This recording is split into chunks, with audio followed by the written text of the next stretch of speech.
Who has a sign-in sheet? Okay, so we're supposed to play.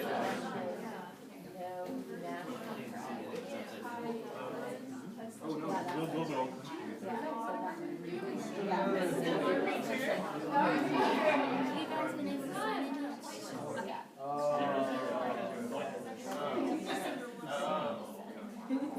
Well, the obvious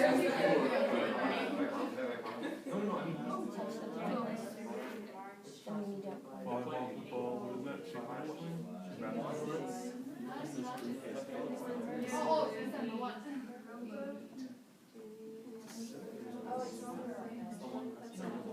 No, the mailbox one. No, wait. Dare, all those dares. No, those are birds, right? Have I bird? Never mind. I was thinking of Dane. Yeah. Oh, what about that?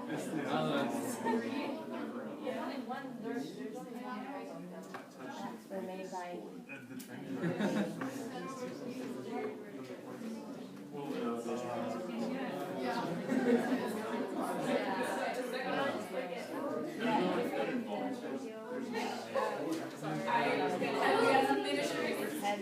How many did you guys get right? 7, okay.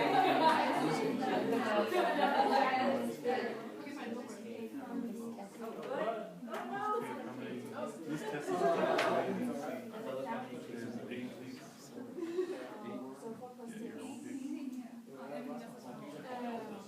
Who does not oppose in their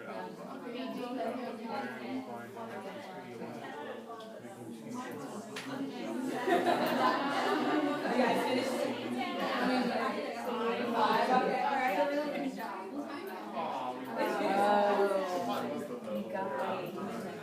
Alright, how many did you guys get? 11? Okay. Don't worry about that. And how many did you guys get? 5. Okay, we had the group 5. Don't worry.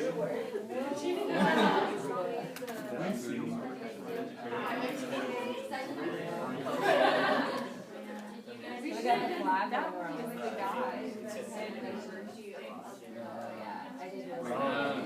These are all cakes too.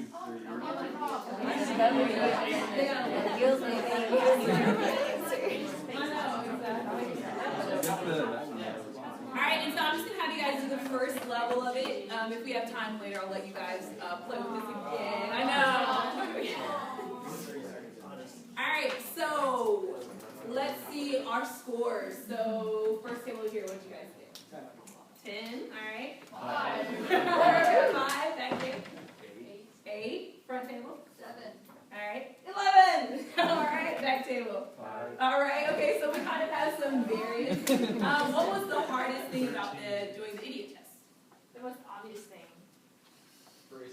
Phrasing. Okay, so phrasing, trying not to look at the most obvious thing that was there or trying to look for it. Which one? Yeah. Okay.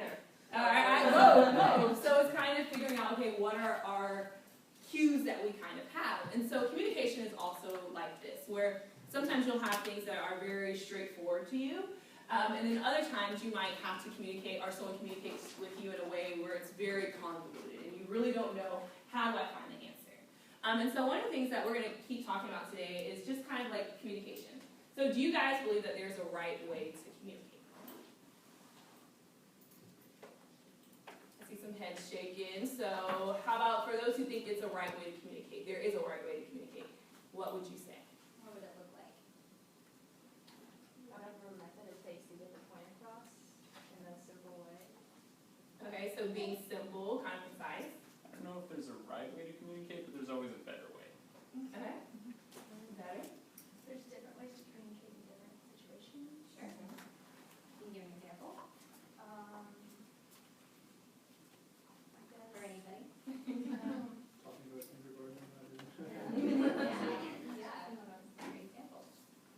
Yeah. So for you guys, so what I kind of heard was there's not really a right way to communicate, but there's a way that you can kind of communicate a little more effectively. Or you change the way you communicate so you can make sure that that person is understanding what you're saying. And so what would bad communication look like? One person's talking the entire time, maybe. And why would that be bad? Maybe the other person doesn't get a chance to get their thoughts in, or they can say, I don't understand, or maybe they just zone out. And communication is essentially a two-way street, right? So you can't really have a conversation by yourself. Yeah, it's what you could, then you can monologue, sure. I disagree partially because it depends on the mode. It depends on, communication is sensing what style of communication is needed for any given scenario. And so, let's say the situation calls for only speaking to someone, like let's say you're giving a briefing for a high-profile intelligence community, and here's the issue, no one needs to speak right now. It's still communication. So it's really dependent upon the stage. But the other... I wouldn't say it's wrong or bad. Sure. I would sort of argue that the other party is communicating, but not verbally. They're paying attention to you. They're maybe nodding their heads. They're maybe, they're attentive in some way to whatever that, high profiler, I forgot what you said it was, but whatever that one person was saying, they're communicating in nonverbal ways that they're paying attention or that they're understanding. So I might, to play a little devil's advocate, I might think of it that way. Which kind of brings us to a slide that I was going to do later, but I want you guys to kind of discuss now. So this is something that I just kind of had on my mind with communication, that there are kind of different aspects, or different ways to communicate with people, but also when you're trying to do, tell them to do different things. So do you guys feel like there's a difference between how you would communicate if you wanted someone to follow you, if you wanted someone... It's coming. No problem. Up, great. Up, keep going. Back. There you go. If you want someone to follow you, if you want someone to obey you, and you want someone to hear you. So I want you guys, I'm going to give you guys about like 2 or 3 minutes to talk within your table group if you feel like that you would communicate differently for those 3 options, and how would that look like? So you guys can discuss for about 2 or 3 minutes.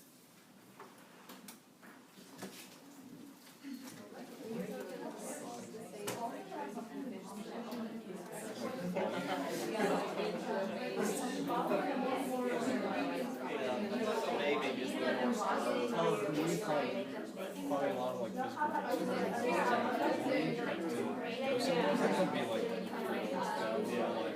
follow me like doing something, or like maybe trying to act it out so they can, and then obeying me standing very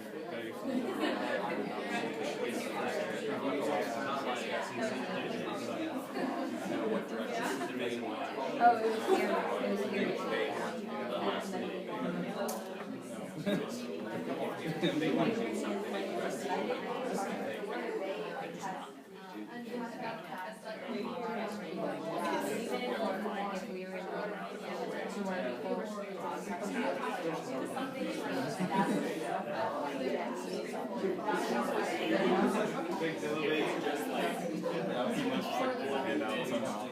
Saying it really loudly so they can hear.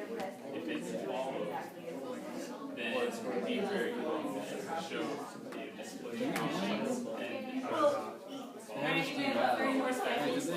what's doing right in the middle. Is that because okay. they're probably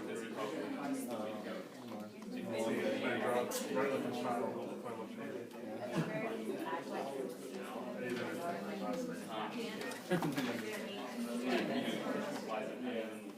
Alright guys, we're going to come back together, and I'm going to pick each group, and I would love to hear someone who hasn't spoken yet, just so we can kind of mix it up, get some other opinions in there. So this front table here, what did you guys say about, like, do you feel like there are 3 different ways you would communicate with those things, and then how they do it? Yes. Okay. We started with hearing, because we felt like that was the easiest one. So if you want someone to really hear you, you have to speak slowly and make sure it's in a volume that is appropriate to the noise around you, and lower and Okay, yeah. Alright, so how about for follow and obey? Why would you communicate differently if you wanted someone to follow you or obey you? we thought that there would be incentives for both obeying and following, but maybe for obeying would be more of a negative incentive, like intimidation, whereas rather than following would be more positive incentive. Yeah. Alright, what about back table? Okay, so I guess we found that there were similarities in the communication for all 3, but a few subtle differences. The similarities respect the other person and look for the cues that they give out and make sure that they're understanding your purpose. And the differences would often be in the tone that you use. So if you're just wanting them to hear you, then you just want to you look at their body language, see that they're listening to you. Whereas if you want the kind of obedience to be there, perhaps I wouldn't say introduce an element of fear, but consequences or something like that would might be necessary. Whereas if you're looking at having someone follow you, you want to inspire them, you want to come to their level and make them feel very welcomed into the group, and that's pretty good. Okay, yeah. That's good. Yeah. All right, back table over here. What do you guys think? For the similarity, we said we would need to start out with something that they can relate to, something we can do to gain their trust, and also understanding their motives as well as ours. The differences you mentioned. I said they were all really similar. I just think you have to know what the person wants to do, what they want to hear, where they want to go, what they want to do before you can actually ask them to do something. Because if they want to hear, do, or go the opposite direction from what you say, there's very little you can actually do to make them do that. Yeah. So it seems like a theme so far with these three groups is that you have to receive information from that other person. So it's not just this I'm speaking to you, but I'm actually reading what you're doing. All right, front table. What did you guys say? For the most part, they were pretty similar. For following, it's getting a lot of feedback, and so it's like a two-way street. You have to make sure they're willing to follow you and get them to come along, where obeying is a little more like authority. You still want some feedback, but you want a little more control towards it. And then hearing is a lot of feedback back and forth to making sure they're understanding everything that's happening. Okay. All right, back table over there. Ours was like, I guess, more non-verbal communication things. Like for following me, it was like we'd use gestures, like coming in, or like if you're trying to get them to do something, maybe start acting it out, something like that. And then for like to hear me, we said like raising hands and like just like social cues, like I'm about to speak kind of thing. And then the last one, which I don't remember right now. Obey here. Oh, here. Here. No, I did hear. So obey. Oh, I'm sorry. Obey. Yeah, I was obeying because you said follow was kind of like yeah. this. Okay. Yeah, and then for obey, it was more like I don't know, you'd stand kind of like form, like authoritative kind of thing. Okay. All right. Front table.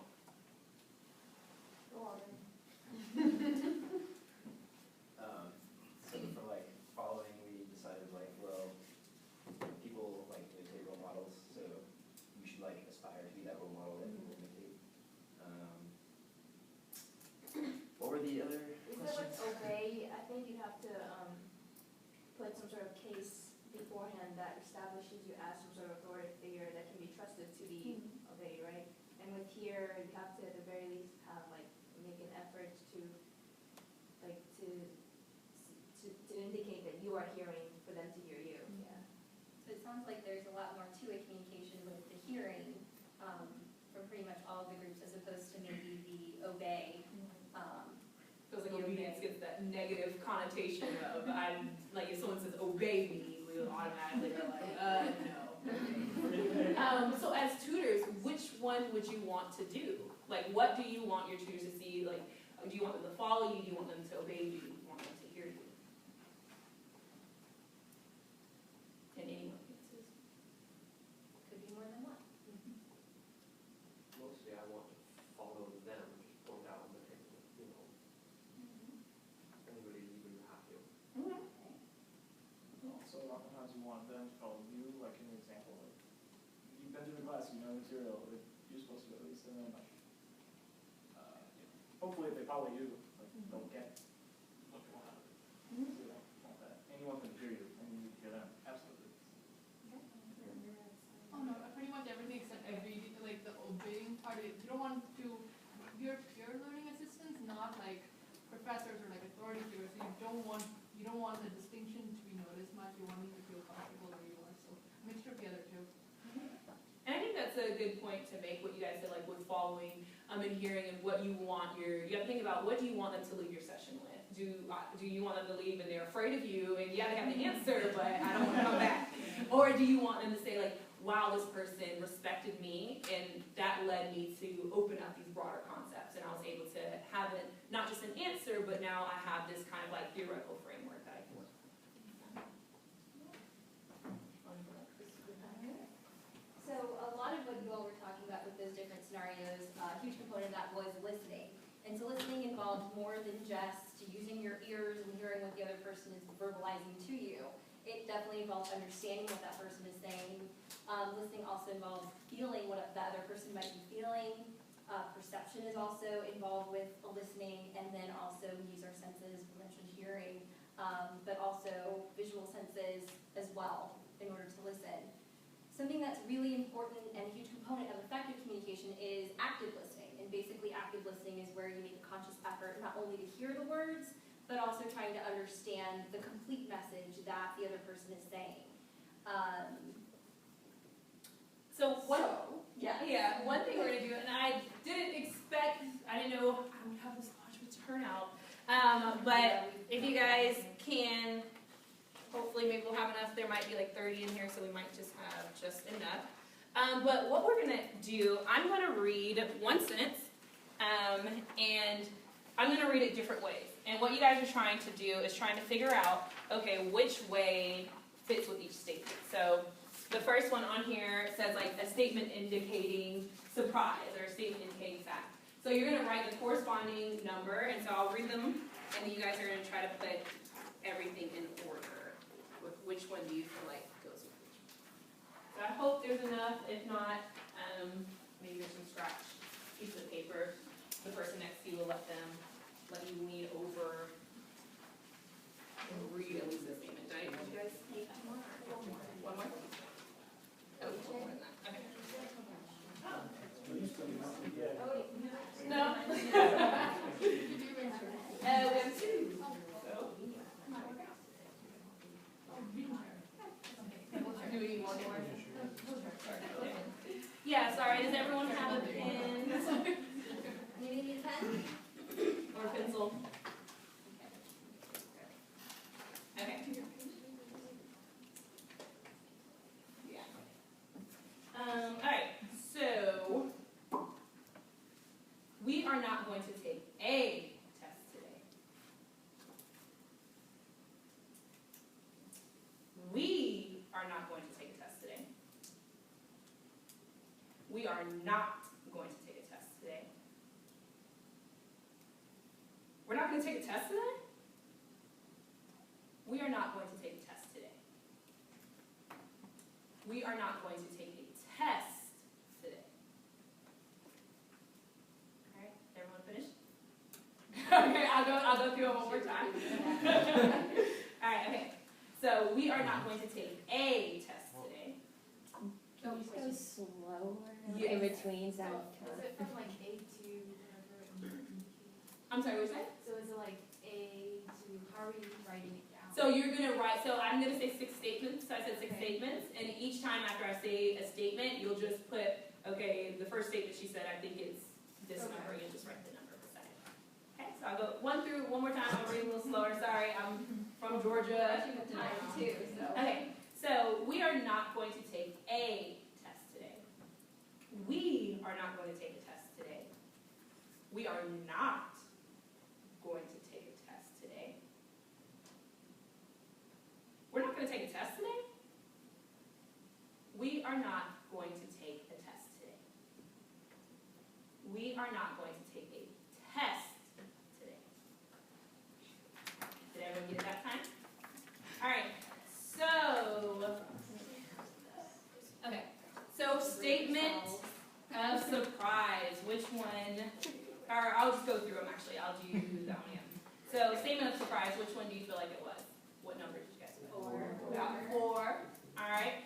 So statement of fact. 5, all right. Statement indicating that we will be doing something other than taking a test today. 6. Statement indicating some other group will be taking a test today. Statement indicating we will absolutely not be taking a test today. 3. And statement indicating that we will have more than one test today. 1. Okay.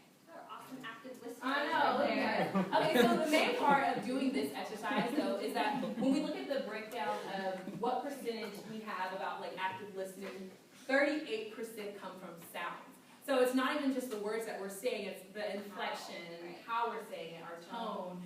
It kind of makes me think about when we were talking about the difference between obey and following, that you could say the same sentence and you can have the intent for someone to obey you and they can hear it in your tone, whereas you can say the same sentence again and you want them to follow you, and you're going to change your tone. Instead of, go outside, and go outside. So you're kind of just like, oh, okay, her tone kind of changed, so it's not as like, I have to run out there this moment. And so you want to be really aware about, okay, how am I actually sounding? It's not just the words that I'm saying, but how am I sounding when I'm saying these words? And the other, more than 0.5% comes from the other person's and your body language. So those nonverbal cues, again, are just so important. And we'll skip this one if we have time. We'll come back to that one. Okay. So you guys are pretty much already an active listener, but some tips obviously would be removing all distractions. So if you are tutoring somebody, you're not going to want to be flipping through the pages while they're talking, obviously, listening to the speaker's signs and sounds. So let's say you've got somebody sitting there and they've got their pencil, kind of fiddling with it, and you're explaining a concept, and you're like, okay, does that make sense? And they're like, yeah. Well, okay, they're telling you yes, but obviously their body language is not communicating that. So then being able to effectively say, all right, well, I hear you saying that you understand, but here's what I'm seeing, and sort of try to engage in a communication about that. And then also a huge component of active listening is providing feedback to that person, which was sort of the example that I just gave, where you're communicating what you're seeing and how you're feeling, possibly, in order to help that other person with whatever problem they may have. Why do you think it's important for you to tell that person like the discrepancy? So kind of what she was saying, like they said, yes, I get it, but they're tapping their pencil or they're doing something else. So what benefit do you feel like does it have to say like, hey, but you're tapping your pencil, you kind of look confused? What do you guys feel like? Do you guys feel like that's something you'd be comfortable doing? And then do you feel like it's beneficial? And maybe how would you do it? I think it's beneficial in the long run, because they walk out of the session actually understanding, as opposed to like just sitting there, not really wanting to be there, but like saying they understand it when they actually don't. Right. So it's not actually like conveying what you're trying to do. But you have to like not call them out too. Right, so it's kind of, an art, because it's a very specific way of how you might want to do that. Give me an example, or? Well, I tutored pre-calc a couple semesters ago, and there was a girl who would come in